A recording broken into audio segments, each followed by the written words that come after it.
এই তো পাঙ্গাস মাছগুলা যে এনেছে সেগুলাকে এখন ভাজি করে নিয়েছে। এবার তরকারি রান্না করা হবে।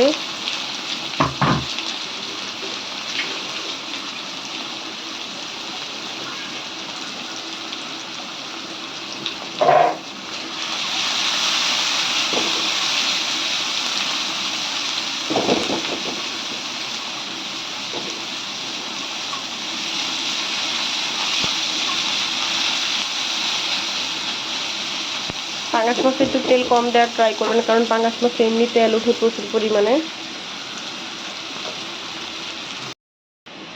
এই তো এবার দিয়ে দিচ্ছে হচ্ছে দারচিনি, তারপরে দিয়ে দিচ্ছে এলাচ, তারপরে হচ্ছে আদা রসুন বাটা, তারপর জিরা বাটা।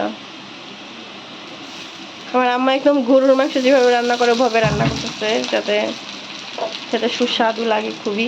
খাইনি, আমার ফ্যামিলি কেউই খায় না, খালি আমিই খাবো। হ্যাঁ, ধনিয়া আর জিরার গুঁড়া,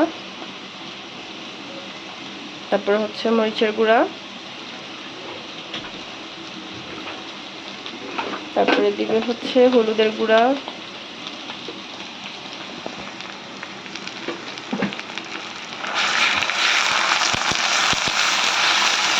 মিক্স করে নিচ্ছি।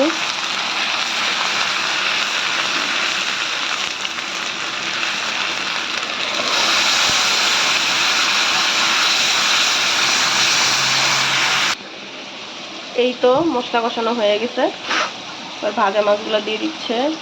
দেখুন কত সুন্দর লাগতেছে,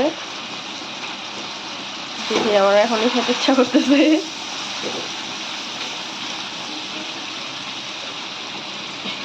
এবার হালকা পানি দিয়ে দিবে। এই যে পাঙ্গাস মাছের ফাইনাল লুক, ও কি লুকস! আপনারা খেতে চাইলে চলে আসুন, আর আমাদের পুরো ভিডিওটা দেখে থাকলে অবশ্যই লাইক, কমেন্ট, সাবস্ক্রাইব করবেন। Thank you so much.